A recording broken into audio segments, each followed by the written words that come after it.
Unique new Bharti publication के इस YouTube channel पे आप सभी बच्चों का स्वागत है। और जैसा कि आप लोगों को पता है, प्रीवियस ईयर क्वेश्चन का ये डिस्कशन क्लास जारी है, जो कि आप लोगों के एग्जामिनेशन के लिए बहुत ही इम्पोर्टेंट है। इसलिए इसको देखना ना भूलें और बाकी अपने आप के जो भी मित्र बंधु हैं सबको शेयर भी करेंगे। देखिए, लिखा हुआ भी बुक सॉल्यूशन है ना। कौन सा बुक का सॉल्यूशन? तो ये सारे बुक हैं जिसके आपको सॉल्यूशन करने हैं। और इसमें देखें, यहाँ आपको जो ये बुक है जिसमें आपके 29 सेट्स हैं, ठीक है ना, 22 और 23 दोनों में जो क्वेश्चन पूछे गए थे उसका संग्रह यहाँ किया हुआ है। टोटल का टोटल 29 सेट का इसमें संग्रह है, जिसमें आपको 23 के अगर देखे जाए तो 10 सेट 23 के हैं, बाकी सेट 22 के हैं। और एक ये जो दूसरा बुक आप देख रहे हैं, इसमें भी आपको मॉडल प्रैक्टिस सेट कुछ दिया गया है, ताकि एग्जामिनेशन को छोड़ के और भी जो इंपॉर्टेंट चीजें आती हैं उस पे भी आपको पकड़ होनी चाहिए। तो इसमें भी आपको कुछ प्रीवियस ईयर के भी मिलेंगे, कुछ मॉडल सेट भी मिलेंगे, जिसमें 35 सेट्स हैं। तो दोनों बुक को खरीद के परचेज करके और आप अपनी तैयारी में धार ला सकते हैं, बेहतर तैयारी को कर सकते हैं। और मैं तो डिस्कशन क्लास दे ही रहा हूँ, सारे प्रीवियस ईयर के जो भी क्वेश्चन आपको पूछे गए हैं सारे क्वेश्चन में डिटेल आपको बताते भी जाऊंगा। किताब में भी सॉल्यूशन दिया गया है। चलिए आइए, आज काम का शुरुआत यहां से करते हैं हम लोग। ये देखिए, फर्स्ट सवाल क्या है? घनाभ के समान फलकों, ये देखें, घनाभ में फलक किसको कहते हैं? फलक कहते हैं सतह को, जिसको इंग्लिश में सरफेस बोला जाता है।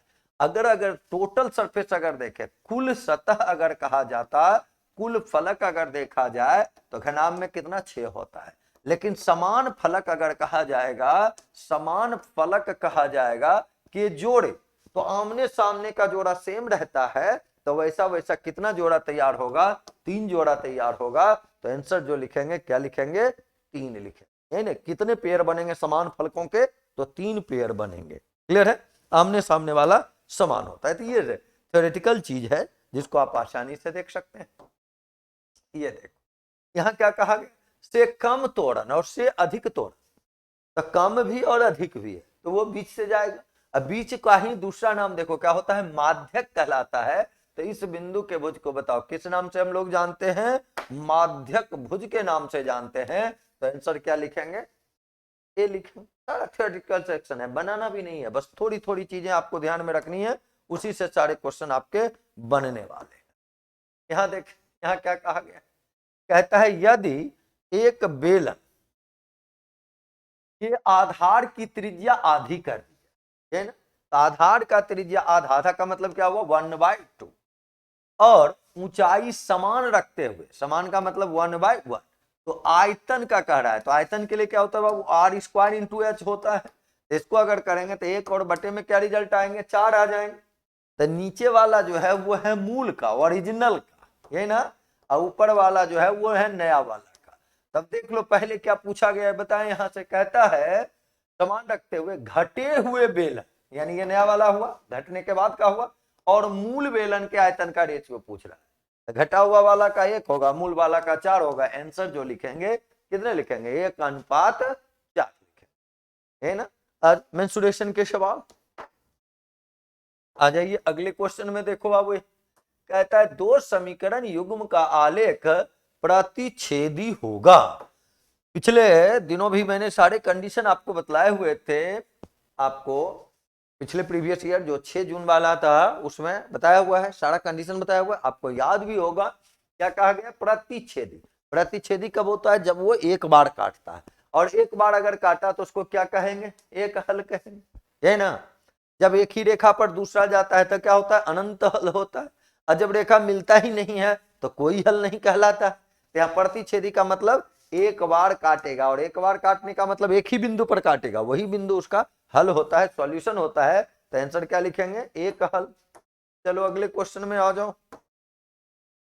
ये देखिए, कोई बहुपद है, इसके शून्यक 3 है, तो p का मान, शून्यक का मतलब भी आपको बतलाया हुआ है ना। शून्यक का मतलब क्या होता है? रूट या x के मान जो भी रखें। तो शून्यक अगर 3 दे रहा है तो आप x के बदले 3 रख लेंगे, तो 3 का स्क्वायर प्लस में क्या लिखेंगे? 3p, अब प्लस में 12, और यहाँ बराबर में क्या रख लेना है? 0। तो 3 के स्क्वायर क्या हो जाएंगे? 9, तो बोलो बाबू 3p प्लस 12 और 9 को जोड़ेंगे 21 बराबर में 0, तो 3p बराबर क्या हो गया -21, तो p बराबर क्या लिखेंगे -7। तो आंसर जो लिखेंगे वो कितना, ऑप्शन नंबर बी -7। जब भी ऐसे में शून्यक कहा जाए तो शून्यक का केवल और केवल मीनिंग क्या होता है, एक्स के मान, यही ना। तो एक्स का मान रखे और वो समीकरण को सेटिस्फाइड कराने के लिए 0 के बराबर कर दिए उसको। चलो अगला क्वेश्चन देखो, यहाँ क्या कह रहा है, बिंदु 4 -5 का y नियामक। y नियामक हमेशा बाद में लिखाता है, ये हुआ x नियामक, ये हुआ y नियामक। तो यहाँ बनाना क्या है, यहाँ तो देखो आंसर, आज तो जो भी सवाल इस एग्जाम में है वो तो केवल आंसर मारने वाले अभी तक मिल रहे हैं, केवल आंसर रखते जाइए। x नियामक पूछता 4 कह देते, y नियामक कहा -5 कह दिए, हो गया आंसर। चलो अगले क्वेश्चन की ओर चले हम लोग। ये देखो बाबू, चलिए यहाँ क्या पूछा जा रहा है, यदि एक जीवा ए भी वृत्त के केंद्र पर, जीवा तो समझ ही रहे हैं सारे बच्चे, है ना, एक जीवा ए भी वृत्त के केंद्र पर 60 डिग्री का कोण बनाता है। ये देखो जैसे ये ए बी जीवा ले लिए और यहाँ कोई सेंटर ले लेते हैं, वृत्त का केंद्र हो गया, ये वो कर लेते हैं, ये कर लेते हैं, ये बी कर लेते हैं, और ये एंगल आपको दे रहा है कितना डिग्री, 60 डिग्री। तब क्या कहा गया, ए और बी पर स्पर्श रेखाओं के बीच का कोण कितना होगा, यानी ए से जो टेंजेंट लाइन गुजरा है, यहां से जो गुजरा है स्पर्श रेखा, और यहां से जो गुजरा है स्पर्श रेखा, इसके बीच का कोण निकालना है। तो आपको पता है कि ये दोनों कोण मिला के हमेशा क्या होता है 180 डिग्री, है ना, हमेशा संपूरक होता है। कारण देखो ये चतुर्भुज बनता है, यहाँ 90 है, यहाँ 90 है, तो ये दोनों मिला के 180, नहीं चतुर्भुज का चारों कोणों का योगफल 360। तो आपको डायरेक्ट ये याद रखेंगे ये संपूरक होने। तो यहाँ हम लोग क्या लिख लेंगे 180 और माइनस में 60, ये एंगल तो दे ही रखा था 60, 180 में 60 घटा दिए, बताओ क्या हो गए 120। क्लियर है। अगले क्वेश्चन में ज्योमेट्री से भी बहुत ही आसान आसान सवाल सब रहते हैं आज। ये फिर देखो रैखिक समीकरण आ गया, रैखिक समीकरण x-4 बराबर 0 को ग्राफ पेपर पर कैसे प्रदर्शित किया जाएगा। तो बोलो बाबू, यहां से थोड़े से अगर आप सॉल्यूशन कर लेते हैं तो x-4 बराबर 0 है, यानी x बराबर 4 होगा। तो x बराबर 4 का ग्राफ कैसे, ये x एक्सिस अगर है तो x बराबर 4, देखो यहां से अगर है ये 4 लिए तो इस पॉइंट से गुजरेंगे, और ये देखो ऐसा होगा, यानी ये क्या लिखेंगे y के पैरेलल, y के पैरेलल अगर है तो कैसा रेखा होगा, सरल रेखा होगा, स्ट्रेट लाइन होगा। क्लियर है, कहीं कोई दिक्कत नहीं। चलो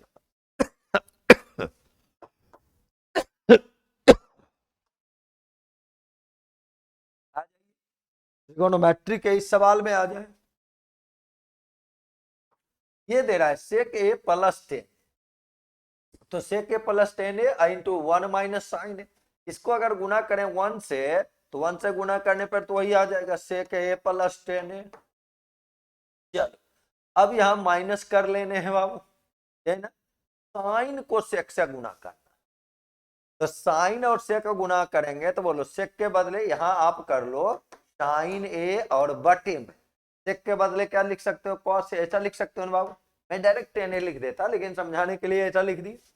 फिर बोलो ये प्लस और माइनस, तो फिर ये आपके क्या हो जाएंगे माइनस हो जाएंगे, साइन 10 के बदले आप क्या लिखते हैं बताएं, साइन ए बाय कॉस ए लिखते हैं ना। और बोलिए, और यहाँ इंटू में क्या लिखे हुए हैं आपके साइन ए, 10 लिखा हुआ है, आप ऐसे भी बदल सकते हैं। तो यहाँ अगर देखना है तो ये चीजें केवल है, देखिए ये साइन ए बटे कॉस ए, या तो सबको साइन कॉस में भी बदल के कर सकते हैं, वो काम भी किया जा सकता है, वैसे भी मैं आपको कर दूंगा। पहले ये देखें ये कितने हैं 10 है, यहाँ भी कितना है 10 है, प्लस है और ये माइनस है, तो ये दोनों तो आपस में क्या हो गए कैंसिल हो गए। ठीक है, यहाँ बोलो बाबू यहाँ क्या बच गया 1 cos ए, यही ना बचा हुआ है, सेके को लिख सकते हैं 1 cos ए माइनस यहाँ क्या लिख सकते हैं sine square A by cos A, ऐसा लिखेंगे ना, बराबर। बोलो अब यहां से एलसीएम लिए तो कॉस ए हो गया, ऊपर में क्या आएगा 1 माइनस साइन स्क्वायर ए, और 1 माइनस साइन स्क्वायर ए क्या हो जाता है बाबू कॉस स्क्वायर ए। अब बताइए कॉस स्क्वायर ए बटे कॉस ए करेंगे तो रिजल्ट में क्या होंगे कॉस ए, और ये देखो कहां लिखा हुआ है ऑप्शन नंबर ए में। तो यहां तो जिस रूप से आप देखें क्वेश्चन को सॉल्व कर लेने हैं आप, त्रिकोणमिति में छोटे छोटे फॉर्मूले केवल इस्तेमाल किए जाते हैं और उसमें ट्रिगोनोमेट्रिकल रेशियो का संबंध वाला सारा फॉर्मूला से रिलेटेड केवल आपको क्वेश्चन दिया जाता है। तो ये सब फॉर्मूले आप याद रखेंगे, आंसर बनाते चलेंगे फटाफट। चलिए अगले क्वेश्चन में चलते हैं। आधुनिक गणितज्ञों के अनुसार अपरिभाषित पद कौन है? आ जाइए। तो इसमें अगर देखें अपरिभाषित पद, तो ऐसे तो बिंदु को अपरिभाषित पद कहा जाता है कि बिंदु जो है वो परिभाषित नहीं। अपरिभाषित पद का मतलब क्या हुआ कि जिसका कोई परिभाषा दिया ही ना जा सके, जिसका कोई परिभाषा नहीं दिया जा सके वही ना अपरिभाषित कहलाता है। तो बिंदु का कोई परिभाषा है नहीं। बचपन में भले आपने पढ़ा होगा वैसे चीजें जिसमें न लंबाई हो, न चौड़ाई हो, न ऊंचाई हो, तो वो क्या कहलाता है? बिंदु कहलाता है। एक परिभाषा बनाया गया। मूलतः देखें तो बिंदु अपरिभाषित चीजें हैं, उसका परिभाषा देना संभव नहीं है। रेखा का परिभाषा होता है नहीं। रेखा किसको कहते हैं? बिंदुओं के समूह को रेखा कहते हैं। यहां से आंसर इसका अगर लिखेंगे तो क्या लिख लेंगे? बिंदु। बिंदु जो है वो अपरिभाषित चीजें हैं। चलिए अगले क्वेश्चन में आ जाओ बाबू। अब यहां देखो, त्रिभुज का मध्य केंद्रक का नियामक है। मध्य केंद्रक कहे या केवल केंद्रक कहे या उसी को गुरुत्व केंद्र कहते हैं, जिसको इंग्लिश में सेंट्रॉइड बोला जाता है। तो उसका नियामक लिखने के लिए क्या करते हैं? सारे एक्स कोऑर्डिनेट को जोड़कर 3 से भाग और सारे वाई कोऑर्डिनेट को जोड़कर भी 3 से भाग। एक्स कोऑर्डिनेट को जोड़ से 3 से भाग दिए तो एक्स का नियामक निकला। वाई कोऑर्डिनेट को 3 से जोड़, सबको जोड़ के और भाग दिए तो वाई का नियामक निकला। तो चलो यहां से देखो, ये क्या है? -1 सबका एक्स, एक्स यानी पहला वाला जोड़ना है। यहाँ कितना है? +5 और फिर प्लस में 8/3 कर लेने हैं। और दूसरा अगर लिखेंगे तो ये देखो क्या क्या जोड़ना है? 0 अब प्लस और माइनस, तो ये -2 लिखाएगा यहाँ। अब फिर यहाँ बताओ क्या हो जाएंगे? +2 हो जाएंगे। अब बटे में क्या कर लेने हैं? 3। चलो अब ये बताइए 8 और 5 13 और 13 में 1 घटा देंगे बाबू तो क्या हो जाएंगे? 12। 12/3 ये क्या हो जाएंगे? 4 और 2 में 2 ये तो 0, 0/3 तो यही ना आएगा। तो बोलो आंसर जो लिखा आएगा 4 और 0, और ये कहाँ है? ऑप्शन नंबर डी में। सेंट्रॉइड का नियामक लिखने के लिए क्या करना है?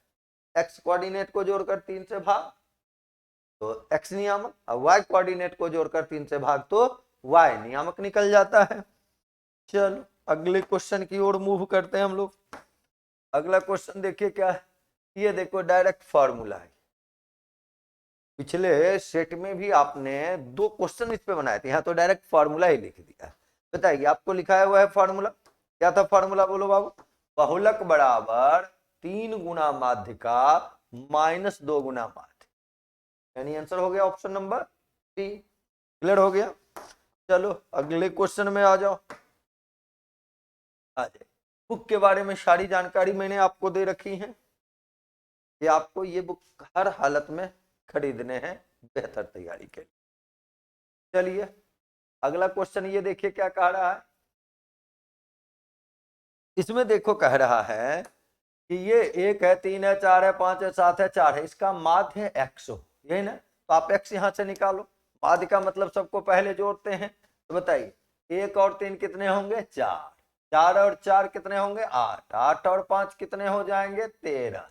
और 13 में 7 को जोड़ लेंगे तो 13 और 7 कितने? 20। अब 20 और 4 कितने होंगे? 24। अब बताओ बाबू कितना यहाँ है डाटा? 1 2 3 4 5 6, तो ये 6 से भाग दिए, यही माध्य निकल गया। यानी माध्य हो गया देखो कितना? 4, यानी x का मान 4 हो गया। और क्या कहा? आंकड़ों का माध्य x-1 तथा माध्यिका q हो तो p + q निकालना है ना? माध्यिका भी दे रहा है, माध्य भी दे रहा है। तो पहले इसको अगर हम लोग सजाएं असेंडिंग और डिसेंडिंग में, माध्यिका में उसका जरूरत पड़ेगा नहीं, लेकिन उसके पहले अगर देखें तो इसके माध्य पे चर्चा करें। माध्य क्या कहा है? x-1 का माध्य क्या कहा है? x-1। तो सबको जोड़िए, 3 और 2 कितने हो गए? 5। 5 2 7, 7 में 4 जोड़ेंगे 11, 11 और 3 देखो 14, 14 और 3 को जोड़ेंगे तो कितने होंगे? 17, और प्लस में क्या लिखा हुआ है? p। अब यहाँ डाटा देखें 1 2 3 4 5 6 7, इसमें भाग देंगे 7 से तो माध्य निकलेगा जो दिया हुआ है x-1। तो पहले यहां से इसके काम करें तो p का मान यहां से आएगा। तो 17 प्लस पी बराबर 7 इंटू एक्स का मान देखो आपने निकाला हुआ है कितना 4, तो यहाँ 4 - 1 लिखेंगे ना। अब बोलो बाबू, तो P का मान अगर यहां से देखा जाए तो ये 7 21 माइनस में 17 हो गया, तो बोलो P के मान क्या निकल गए 4 निकल, P के मान क्या निकल गए 4 निकल। अब दूसरे साइड आए, इसी का क्या कहना है माध्यिका क्यों हो।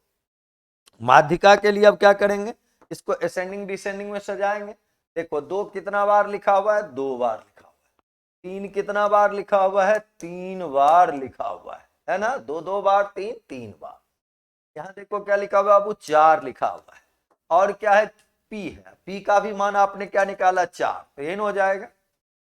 अब बताओ इसका माध्यिका अगर देखेंगे तो एग्जैक्ट मिडिल वाला, तो टोटल नंबर 7 है, तो 7 जोड़ 1/2, यानी एग्जैक्ट बीच में देखो कौन आएगा, यहाँ कौन आएगा बाबू ये वाला आएगा, 3 लेफ्ट साइड 3 राइट साइड, तो यही जो होगा ये बताइए ये क्या कहलाएगा माध्यिका कहलाएगा। और माध्यिका को क्वेश्चन में क्या कह रहा है बताइए क्यू कह रहा है, यानी क्यू बराबर आप क्या लिखोगे 3 लिखोगे, क्यू भी निकल गया पी भी निकल गया। आपको किसका मान पूछा गया P प्लस क्यू, देखो बाबू P आपने क्या निकाला है 4 और Q आपने क्या निकाला है 3, 4 और 3 को जोड़ देंगे तो क्या हो जाएगा 7। कहां लिखा हुआ है ऑप्शन नंबर ए में, क्लियर है, कहीं कोई दिक्कत नहीं, बस माध्यिका आपको समझ में आना चाहिए। चलिए अगले क्वेश्चन में चले हम लोग। कहता एक बहुपद है कौन सा -x³ + 3x² -3x + 5 को जब इससे भाग दिया जाता है तो भागफल इतना प्राप्त होता है। इसका क्षेत्रफल नहीं लिखे, ये थोड़ा देखिए, और ये थोड़े से इधर यहाँ लिखे गए, ये क्षेत्रफल नहीं बाबू, यहाँ क्या लिखना है शेषफल। भाज्य भाजक भागफल है तो यहाँ क्या होगा शेषफल होगा, क्षेत्रफल नहीं, क्या लिखना है शेषफल। चलो अब ये बताओ, तो मैं एक फॉर्मूला देखो यहां लिख देता हूं, भाज्य बराबर क्या होता है बाबू, भाजक गुना भागफल और प्लस शेषफल, यही ना होता है। तो अगर शेषफल निकालना होगा तो इस भाज्य में, भाज्य यहाँ कौन है यहां से लिखे डाटा लिखे, यही भाज्य है जिसमें भाग देते हैं उसी को भाज्य कहा जाता है। तो क्या लिखा हुआ है यहाँ -x³ + 3x² -3x + 5 बराबर कर लेते हैं। भाजक गुना भागफल लिखना है, भाजक कितना है जिससे भाग दिया जाता है, देखो यहां लिख देते हैं -x² + x - 1, इससे आप भाग दे रहे हो। अब भागफल कितना निकला है x - 2, ये दोनों को गुना करेंगे और ये इधर आके माइनस हो जाएगा, ये ना, तो आप डायरेक्ट यहां से देखो माइनस कर देता हूं मैं, इसको गुना करके यहाँ बगल में लिख देता हूं। चलो इसको गुना करो तो यहाँ क्या हो जाएंगे, पहले ये दोनों गुना होगा तो ये पॉजिटिव है तो यहाँ निगेटिव है तो माइनस होंगे, यानी -x। फिर बोलो बाबू यहाँ क्या हो जाएंगे +x², फिर बोलो बाबू यहाँ क्या हो जाएंगे -x, x को उठाए सबसे गुना कर दी। अब -2 को उठा तो -2 और इसको गुना करोगे तो माइनस और माइनस क्या हो जाएंगे प्लस, कितने 2x²। फिर बोलो बाबू प्लस गुना माइनस क्या होगा माइनस, और 2 गुना x क्या लिखोगे 2x, फिर माइनस और माइनस को गुना करेंगे क्या होगा प्लस, 2 गुना 1 कितने हो जाएंगे 2। यही जो आया ये डायरेक्ट निकल गया क्या हम लोगों का शेषफल, यानी बराबर में देखो शेषफल निकाल गया। इसी को कैलकुलेट करेंगे आंसर आएगा, तो समझने के लिए शेषफल लास्ट में लिख दिए। चल एक टर्म और आगे बढ़ते हैं, ये -x³ + 3x² -3x + 5, ये माइनस के कारण ये क्या हो जाएंगे +x³ हो जाएंगे। फिर ये बोलो जो प्लस है वो माइनस बन जाएगा, -x², यहाँ +x लिख लें, यहाँ -2x² लिख लें, यहाँ +2x कर लें, यहाँ -2 कर लें। अब इसी को सॉल्व कर लेने के बाद ये देखो -x³ + x³ आपस में कैंसिल हो गया, यहाँ -x² -2x² यानी -3x², यहाँ +3x² कट गया। ये देखो बाबू 2x + x 3x और यहाँ -3x कट गया। बोलो बाबू क्या क्या बचा 5 और यहाँ -2, 5 और -2 क्या होंगे 3 होंगे, तो आंसर क्या लिखा आएगा 3, और वो कहाँ है ऑप्शन नंबर ए में लिखा। तो भाज्य बराबर भाजक गुना भागफल प्लस एस पर। केवल अलजेब्रिक एक्सप्रेशन दिए हुए थे, बीजगणितीय व्यंजक दिए हुए थे, तो उसको गुना करना था थोड़ा सावधानी से, और तो कोई विशेष काम यहाँ था नहीं। समझ गए सारे बच्चे अब इस क्वेश्चन को भी? बढ़ूं मैं आगे अगले क्वेश्चन में। ये देखिए ये क्वेश्चन क्या कहता है, किसी त्रिभुज एबीसी में बी और सी पर कह रहा है बाह्य कोण बना हुआ है 100 डिग्री और 100 डिग्री का। यहाँ ए ले लें, यहाँ बी ले लें, यहाँ सी ले लें। यहाँ बाह्य कोण देखो ऐसे अगर खींच दिए तो ये भी 100 डिग्री दे रखा है, ये भी 100 डिग्री दे रखा है, और बी एस ई वाला एंगल पूछा है। तो आपको पता है कि ये अगर 100 होगा तो ये 80 सरल रेखा का, तो उसी प्रकार ये 80। अब बताओ त्रिभुज के तीनों कोणों का योगफल 180 है, जिसमें ये दोनों को जोड़ लें तो ये 160 है, तो 180 माइनस 160 देखो एंगल निकल गया, ये वाला एंगल हो जाएगा ना। आंसर हो गया कितना, 20 डिग्री।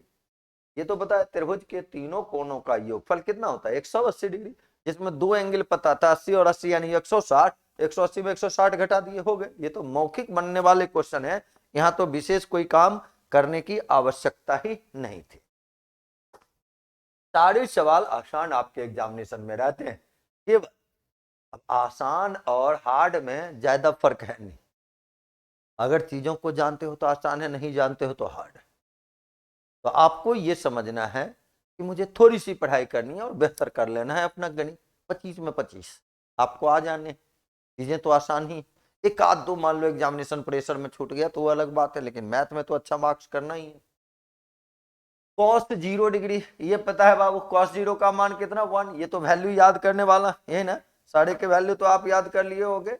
जरूरी याद रखना किसका किसका, 0 डिग्री का, 30 डिग्री का, फिर 45 डिग्री का, 60 डिग्री का, 90 डिग्री का, यही ना, किसके किसके, साइन कॉस टेन, और उसी को उल्टा करते जो जितते जाओगे तो कॉस एक से एक और कट हो जाएगा। कॉस 0 क्या होता है 1 प्लस, ये बोलो बाबू सेक 45, सेक 45 के वैल्यू क्या होते हैं √2, वो तो रखना है केवल, माइनस ये √3 है, टेन 30 क्या होता है बाबू 1/√3, बस सॉल्व तो कर ले। ये 1 है प्लस √2 इंटू √2 क्या हो जाएंगे 2 हो जाएंगे, ये तो देखो ये कट जाएगा तो यहाँ 1 हो गया, तो बोलो +1 -1 कैंसिल, आंसर देखो 2 आ गया, जो कहाँ लिखा हुआ है ऑप्शन नंबर 4। वैल्यू याद है तो फटक से बन गए।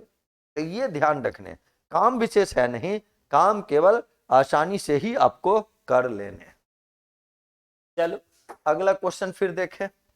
अगला क्वेश्चन देखो क्या कहता है, किस चक्रवृद्धि ब्याज की दर से 4000 रुपए का चक्रवृद्धि ब्याज 2 वर्ष में क्या कहा 441 रुपया होगा। तो सीआई के लिए देखो ये ध्यान में रखने, सीआई में रेट के लिए फॉर्मूला आता है बाबू A/P, पावर में 1/T, टोटल में -1 और इनटू में 100, ये फॉर्मूला है।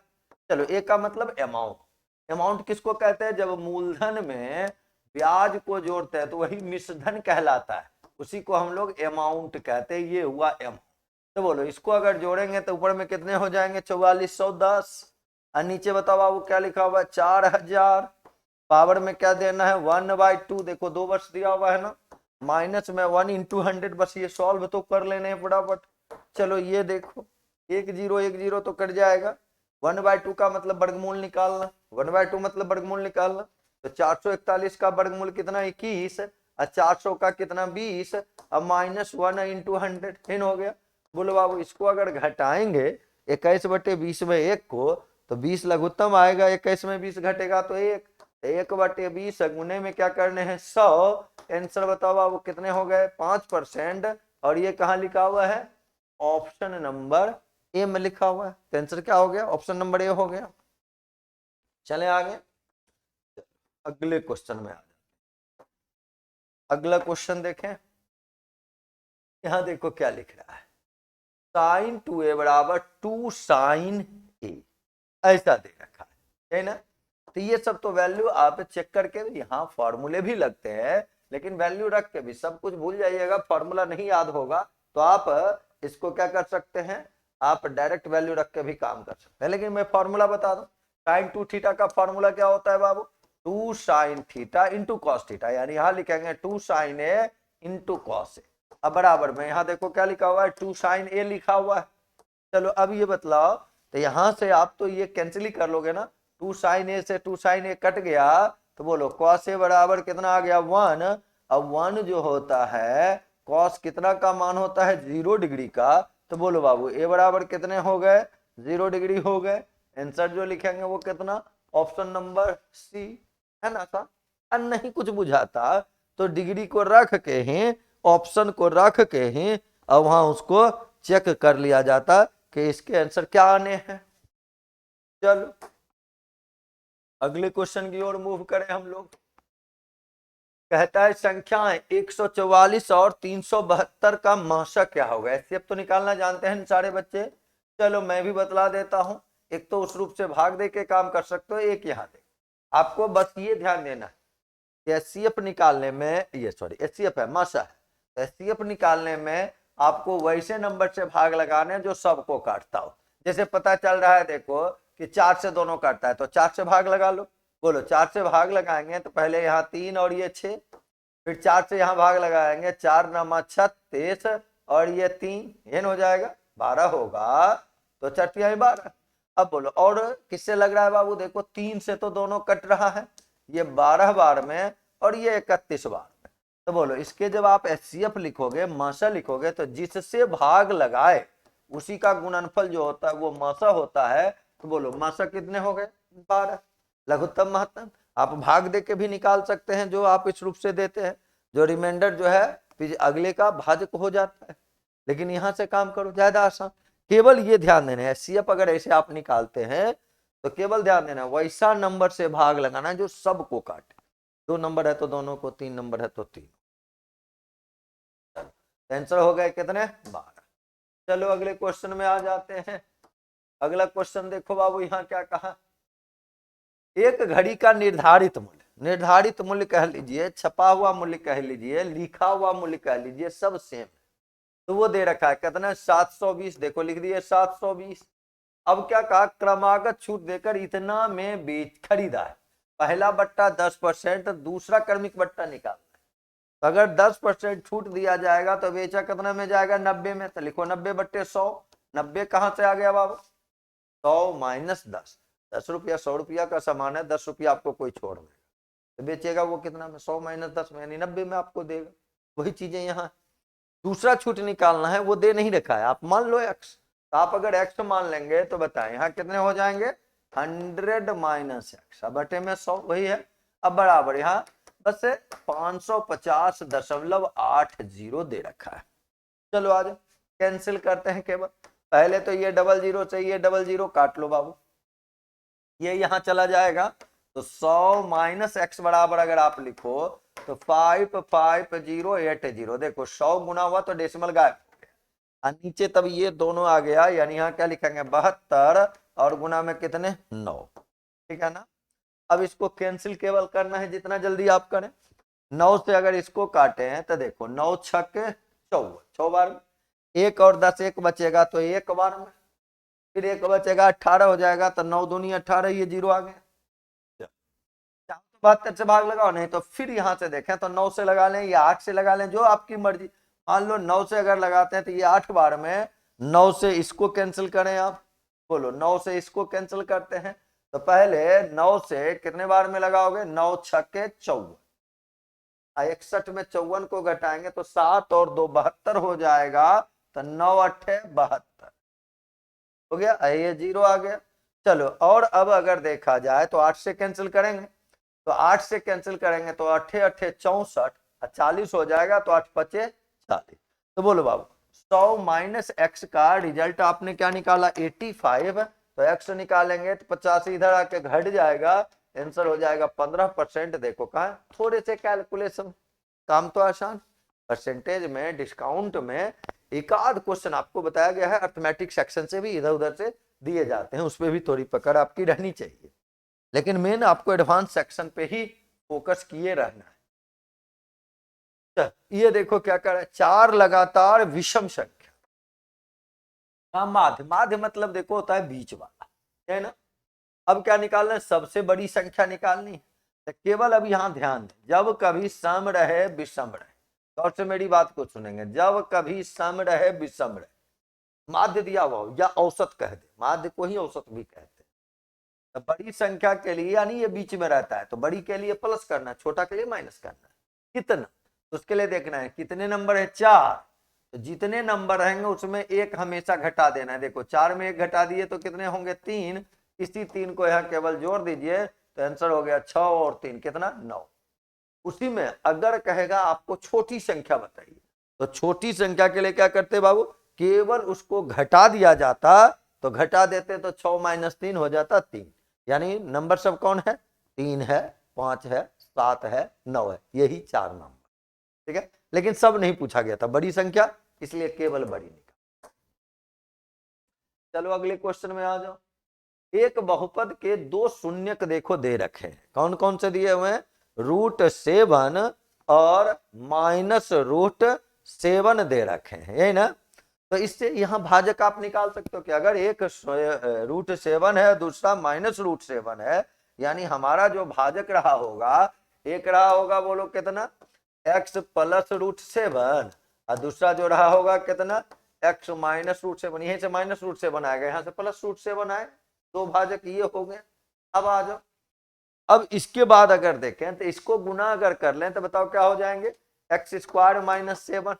ये तो भाजक निश्चित रूप से, ये आपका बहुपद दे रखा। तो इस बहुपद में अब उससे भाग दे दिया जाए तब हम लोगों को ये पता चल जाएगा कि हमारा जो तीसरा भाजक है वो क्या होने वाला है, यही ना। यहां से चले, बोलिए, ये x² - 7 में भाग लगा देते हैं किसमें, x³ + x² - 7x - 2। बोलो बाबू, इससे जब भाग लगाएंगे तो यहाँ क्या लिखाएगा, x, तो क्या हो जाएगा x³ और माइनस क्या लिखेंगे हम लोग, 7। जब आप इसको घटाते हैं तो यहां देखो करेंगे माइनस, ये हो जाएगा प्लस, ये तो कट जाएगा, फिर देखो ये भी प्लस माइनस कट जाएगा, तो यहाँ क्या बचेगा आपका x² और आगे से फिर कौन आ जाएगा, -2 आ जाएगा, आगे से कौन आ जाएगा आपके, -2 आ जाएगा। अब उसके लिए अगर देखें तो फिर कितने, x³ + x² - 7x - 7।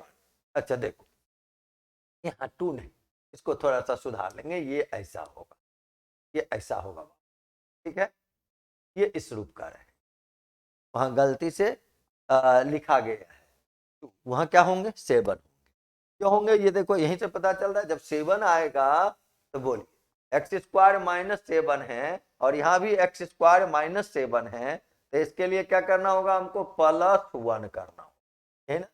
एक बार में भाग लग जाएगा, क्योंकि वो भाजक है पूरा पूरा कट रहा है, तो पूरा पूरा कटने के लिए तो उस प्रकार के डाटा होने ही चाहिए, है ना। तो +1 से अगर भाग लगा दिए तो फिर x² - 7 देखो रिमाइंडर हम लोगों का 0, यहाँ माइनस करेंगे ये प्लस होगा, तो ये तो 0 आ गया ना, है ना। तो बोलो ये जो भाजक है वो कितना आया, x + 1। तो x + 1 बराबर जब 0 करेंगे तो बताओ x के मान क्या निकलेंगे, -1 निकलेंगे। -1 कहाँ लिखा हुआ है, ऑप्शन नंबर सी। -1 कहाँ लिखा हुआ है, ऑप्शन नंबर सी। क्लियर है, कहीं कोई डाउट नहीं है। तो इस रूप से 3 बहुपद वाले जब रहते हैं, x³ वाला जब बहुपद रहता है तो उसके काम दे रखे हैं, ये 2 शून्य दिया हुआ है, 2 रूट दिया हुआ है, तो दोनों को करके गुना कर लिए, उससे भाग लगा दिए, ये देखो तीसरा निकल गया। यही तीसरा जो है इसको जब 0 के बराबर करेंगे तब जाके हमको तीसरा मूल मिल जाएगा, तीसरे मान निकल जाएंगे। चलिए अब आगे बढ़ा जाए अगले क्वेश्चन में। ये देखो a बराबर क्या लिख रहा है, BQ + R, जहां a के बदले क्या दिया हुआ है 30, b के बदले 5, q और r क्या हो सकता है ये आपको बतला। तो बोलो a के बदले अगर आप 30 लिख लो, अब b के बदले 5, यानी 5q और प्लस में क्या लिखने हैं r, यही ना। यानी यहां से आप बनाओ तो 5q बराबर क्या लिखने हैं 30 माइनस, सॉरी r बराबर अगर लिखें तो 30 - 5q, 5q बराबर लिखे तो 30 - r, ऐसा लिख लेंगे।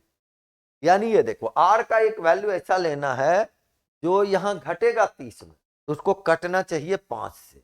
तो ये आपको यहाँ ऑप्शन से देख लें, मान तो हो सकते हैं कई, जैसे मान लो हम ये 3 लें, सपोज करो, तो 3 अगर लेंगे तो 30 में 3 घटाएंगे 27, वो कभी 5 से कटने वाला है नहीं, तो वो आंसर होगा नहीं। सपोज करो इसके लिए अगर मैं यहाँ Q और R यानी बाद वाला जो है वो R के मान है, ये अगर 6 लेंगे तो 30 में 6 घटेगा तो वो भी 5 से कटेगा नहीं, इसलिए वो हो नहीं सकते। अगर मैं यहाँ देखो 0 ले लूं, अगर यहाँ मैं 0 इसके बदले ले लूं तो 30 माइनस 0 करेंगे और तब अगर 5Q होगा तो Q बराबर देखें 30 में 0 घटाएंगे 30 5 से कट जाएगा, देखो 6 बार में, यानी बताइए Q कितने निकल गए 6। कब? जब R आपने क्या लिया 0, तो आंसर क्या हो गया ऑप्शन नंबर। केवल ये सेट करके आंसर निकाल लें। यहाँ आंसर और भी हो सकते हैं लेकिन आपके दिए गए ऑप्शन में ये जो होगा वो आंसर आएगा। चलिए अगले क्वेश्चन में आ जाए। कहता है P तथा Q अभाज्य संख्या है तो उसका मास, दो अभाज्य संख्या का मास हमेशा ही क्या होता है बाबू, हमेशा ही HCF उसका 1 होता है, क्योंकि अभाज्य संख्या में अलग अलग अभाज्य संख्या है, दोनों P और Q देने का मतलब दो अलग अलग अभाज्य संख्या है, सेम नहीं है, सेम रहता तो दोनों जगह P ही लिख देता, और दो अलग अलग अभाज्य संख्या है तो उसमें कोई भी कॉमन फैक्टर होगा ही नहीं, अगर कॉमन फैक्टर आ गया तो वो अभाज्य रहा ही नहीं, तो HCF जो होगा उसका हमेशा कितना होगा बाबू 1 हो जाएगा, यह ध्यान रखना।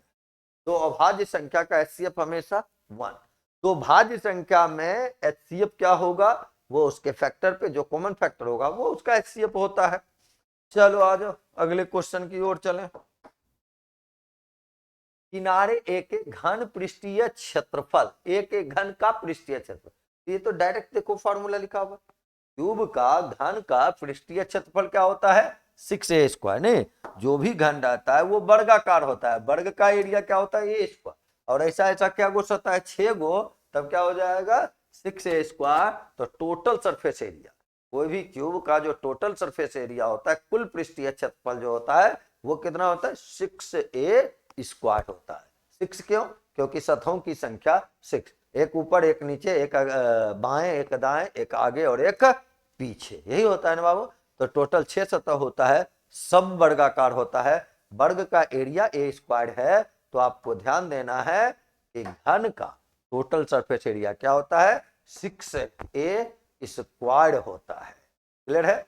चलो ये सारे बुक जो हैं जो अभी अब मैंने आपको दिखलाए, इसी में सारे क्वेश्चन भी दिए हुए हैं, उसके सॉल्यूशन भी बनाए गए हैं, तो आप सभी लोग अपनी तैयारी बेहतर करते रहें, किताब को बारी बारी से पर डे एक सेट बनाने, ऐसा नहीं कि एक ही दिन लेके 10 सेट बना लिए फिर सो गए, रोज एक ही सेट आपको बाबू किताब से बनाना है और उसके सॉल्यूशन देखने हैं, ऐसा नहीं कि वीडियो भी देखने लगे तो एक जवाब बार 50 सेट का डिस्कशन देख लिए, 35 सेट का, अच्छा ये 35 सेट है लगातार देखिए लेते हैं।